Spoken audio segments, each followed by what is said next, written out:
Finally, we prepare to coach your clients. You got your client coming in. We have to get ready. That means preparing ourselves to give solid information and lend a listening ear to our trainees, whatever their goals might be.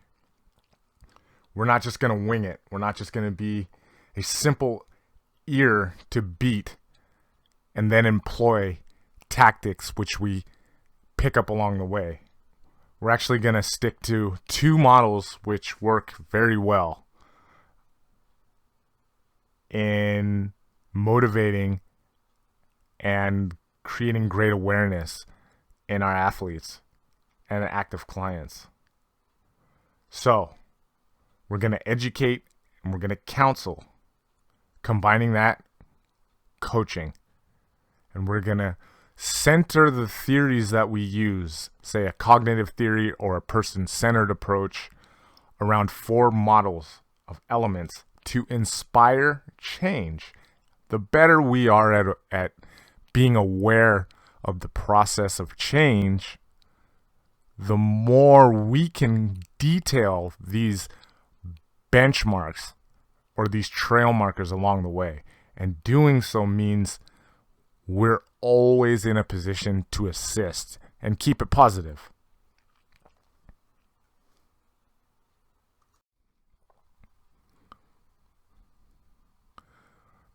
Of course, again, they're all nutritionists, so they're going to have a level of education.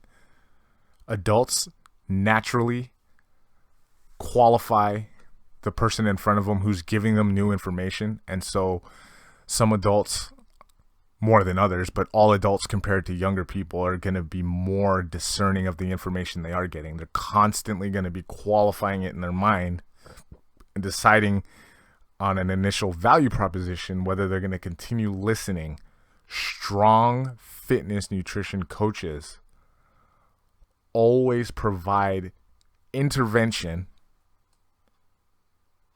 as a means of getting people to change and allowing them to build on that change, okay? Intervention is key. And the interventions, while going to the supermarket with your clients is a great intervention, another excellent intervention is constantly educating and providing your athletic and active clients with tools that they can build on, giving them skills that they can practice in order to get better.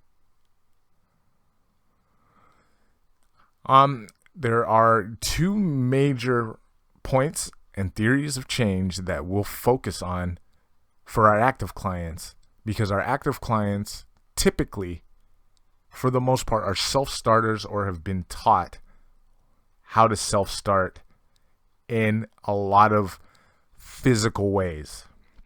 And this doesn't necessarily, it can be the case with a particular coach might have all self-starters and none of them are very active. They just want to be healthier.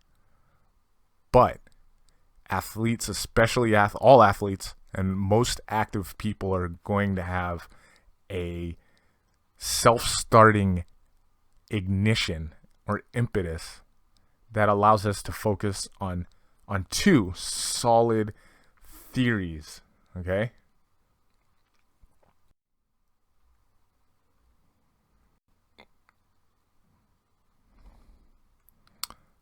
The person-centered approach and the cognitive approach. Here are the definitions. A person-centered approach is in the belief that people want to get better and want better habits. If I believe that you want to get better, I can coach you. But if I believe that, if it's in a coach to believe that everyone wants to see the best in themselves, there's always a chance that they want to change the negative habits physically in their lives. So everybody shares that. And if that's the case, especially with athletes and active folks, if that's the case, there's always a way to reach them. If they always want to get better, they're going to be receptive to change. The methods are wherein you guys as change agents will come from a nice angle and alter your personal approach based on who you are. And the cognitive approach, it's identifying stimuli from the outside, which trigger negative thoughts, which can then trigger negative behaviors, and then practicing shifting the behavior, which we have direct action over, into positive action.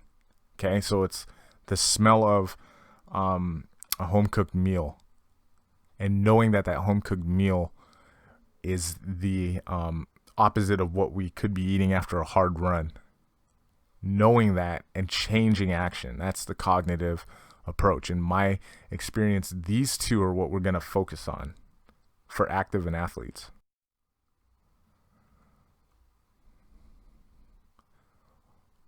So within the change theories, we have these 4 building blocks. These are models of change.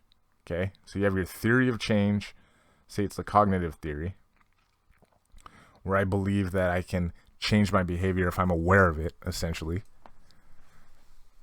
And the models that we get there, that we build upon to reinforce our theory. And this theory has been around for quite a while. The self-efficacy theory is very approachable for athletes, right? When we see positive changes, we want to keep them. Social learning is seeing friends and family succeed, and that motivates us to succeed. Transtheoretical, which is seeing change in a group of steps, where each step leads to another plateau in the theory, and it's a continuum of change. And motivational interviewing, which you guys will be performing quite a bit of, and it's really just snapping and dialing in your athletes and athletic and active clients into the now. It's making them aware of the things that they're doing are the resistances that they have don't work so much. And maybe they don't. Maybe not working isn't the right way of putting it, but we offer them something better with which they can achieve with. This is really interesting stuff. The transtheoretical model, as it's called. You'll notice a lot of these aspects in your own life when you started to change something for the better. You probably naturally went through a lot of stages. Well, there are names for these stages, and they typically follow a pattern wherein action and either maintenance or relapse become the part where you either start over from one of these points or you just kind of achieve. We're looking for this, guys. We're looking for action. Maintenance, yes. We're not looking for a relapse, obviously, but we're looking for action in our clientele that come in. In pre-contemplation, it's been said that each of these, by the way, is about 6 months.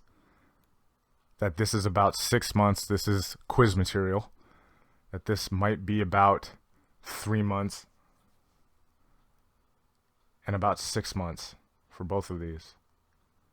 Before we note, typically you enter at pre-contemplation or contemplation. I'm in a stage where I want to make better choices with my eating. I don't know how. This is pre-contemplation.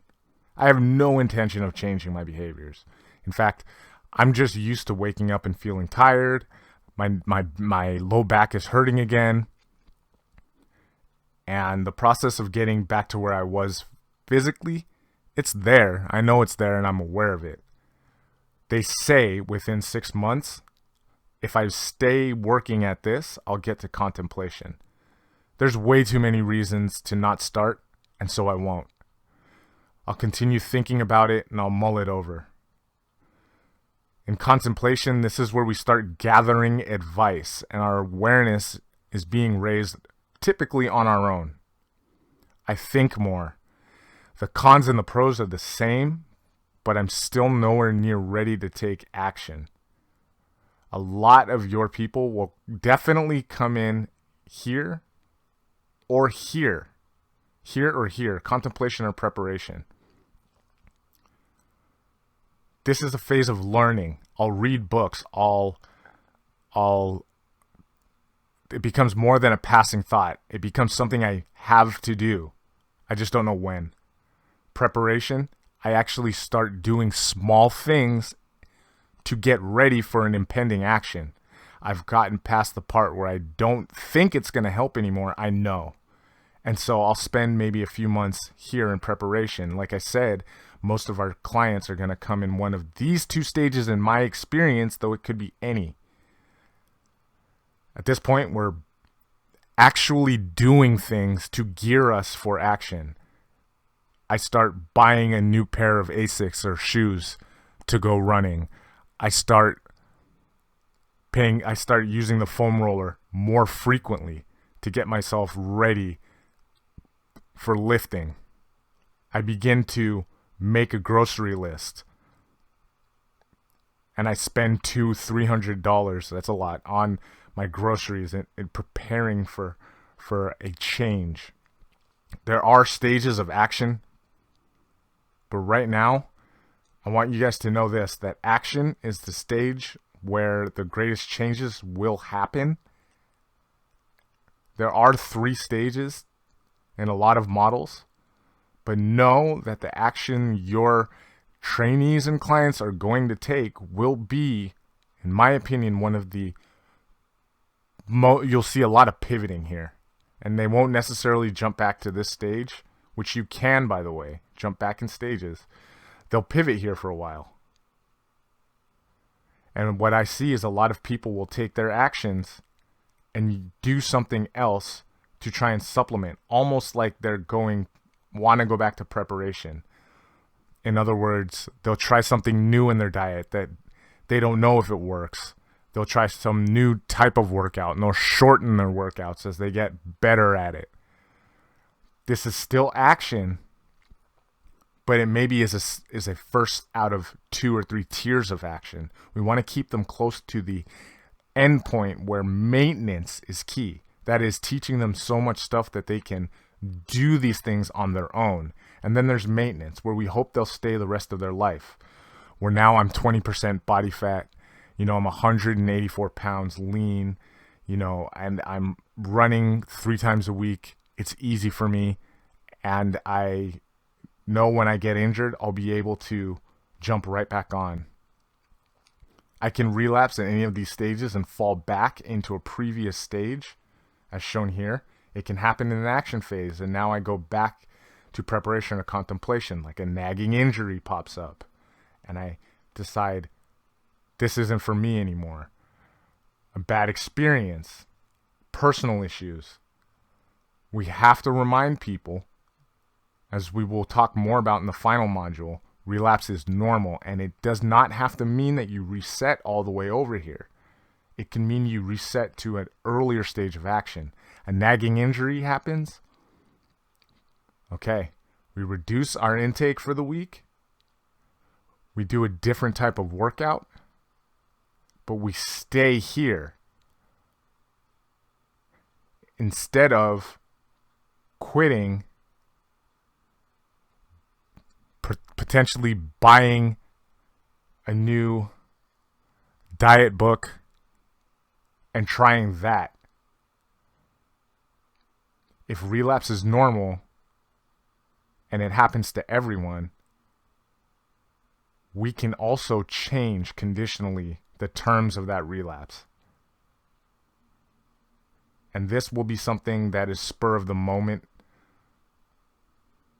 or in the short term that happens, that triggers us to return to where we are. Your mind's very powerful. And because we have athletes and active folks on our hands, they're very aware of the power of their mind. This is always kind of a looming threat.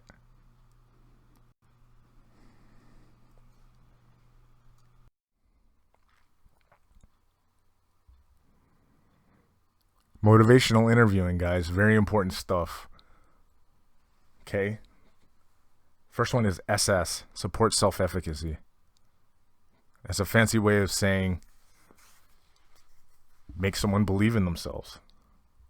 Not make them necessarily, although it kind of is, but allow someone to believe in that their actions and behaviors drive positive change forward. It's very important. RR, guys, roll with resistance. It's natural to see some roadblock coming up in the future and want to either avoid it or run right over it. When the truth is, it's best to take it as it comes. That helps to diminish said roadblock, and it helps us adapt, which we can do so much more than we think we can. We have to allow ourselves to do it. And that's kind of the idea of rolling with the resistance, right? It's kind of meeting it head on and letting it happen, then being proactive, roll with resistance.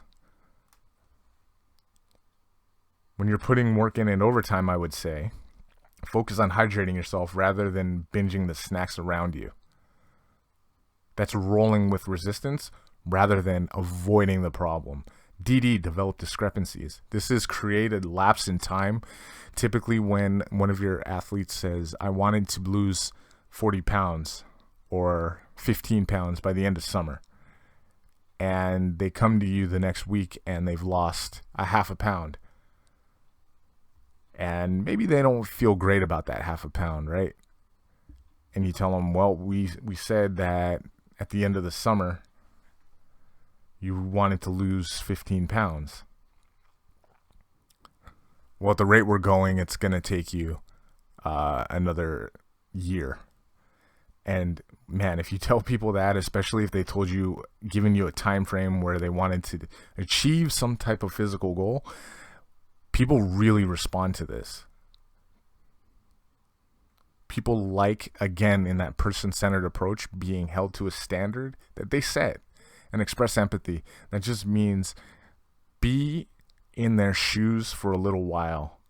And when people go through roadblocks, don't shut them out and don't express to them their weakness. Instead, take a second, think about how they need to learn from it and why in that moment that person-centered approach isn't working.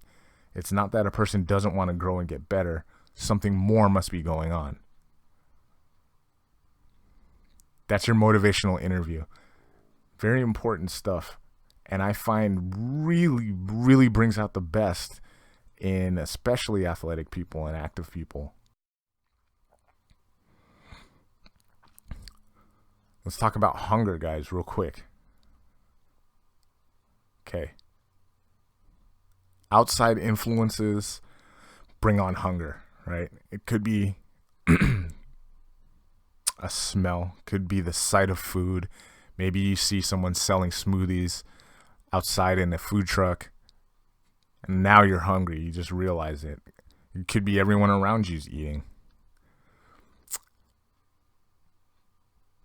Biologically, there are two main hormones, although there's insulin and glucagon, but two main hormones that are responsible, that produce that feeling of hunger, which can strike whenever. In my experience, guys, take a look. Hunger becomes the main reason your clients will binge eat at dinner. They'll eat when they're dehydrated and skip breakfast because they're not hungry, because they feel like it's 2 o'clock. I'm not hungry. Why haven't I eaten yet? Need to eat. Oh, I just had a snack. I had 100 calories. I should be eating all day. It's all related to hunger. It's a powerful feeling of satiety. So let's talk about the two hormones and why it's so powerful. It's ghrelin. Ghrelin's the first one. It's called the hunger hormone, right? It is closely related in our neural system to reward pathways and the feeling of pleasure. Have a good meal, you feel like $1,000,000, right? Even if you weren't hungry before. And we'll talk more about the way you feel after you eat. but it relates to seeking behaviors which stifle hunger or calm down the craving. It's a very powerful hormone, right? It's the one that gets fired up when you see exactly what you haven't been eating in a while and you crave it. A piece of prime rib, or maybe it's a bowl of hot ramen and you haven't had that in a while, and it really gets you, you didn't even know you were hungry. That's ghrelin. Hunger cues, whatever they may be, environmental, social, or otherwise, stimulates this ghrelin. And notice, it's high before a meal and low after. So we tend to think that it has a huge responsibility with your hunger. And the other one's leptin, which almost acts inversely to ghrelin. And this is because they found that leptin desensitivity occurs in obese people. So they have the more of the the fullness feeling, which is what leptin is. It's produced by fat cells. So the more fat cells you have, the more likely you are to feel full. Isn't that interesting? Right? You think it's the other way around. You should have more ghrelin. They're eating all the time. If you're really obese and you can't control it. No. Right? It's decreased in short-term fasting. Your ability to feel full is decreased after short-term fasting. Timing your meals might regulate when you feel full. It's inversely related to the amount of ghrelin that you feel after a meal. The fullness is decreased by exercise, increased by stress. So a lot of these, your active clients are going to feel a lot of these if they're intermittent fasting or if they're skipping meals.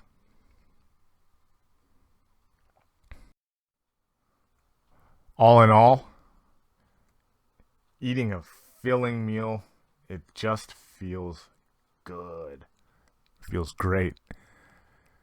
Accompanied with kicking back and digesting said meal, feels even better. And a lot of this has to do with this ghrelin being closely in proximity. It's close to pleasure centers in your brain, reward centers in our biology. The receptors, which give us a feeling of satiety, not just with food, but in general, a pleasure feeling. So a lot of the feelings of hunger, being satiated, as it's believed, can be closely linked to, hey, I've achieved something by eating a filling meal. And that process of hunger makes it such a powerful emotion, a powerful state of being, and a powerful motivator, right, in people who have poor food choice currently. And your active clients know this just all too well. It's part of the game. When you're done working out hard, you get your meal in. When you're right after you're done working out, you fill up, with a little bit of energy. You get your smoothie, the old reliables, and it feels great. It's a capstone to your workout. Part of the reason is it's just your biology. We have to kind of unlink hunger from the feelings that we associate with hunger. Because remember, whatever makes us think about food, right? Whatever the cue is, doesn't necessarily mean we're hungry. This is why. Because of the big G here, ghrelin.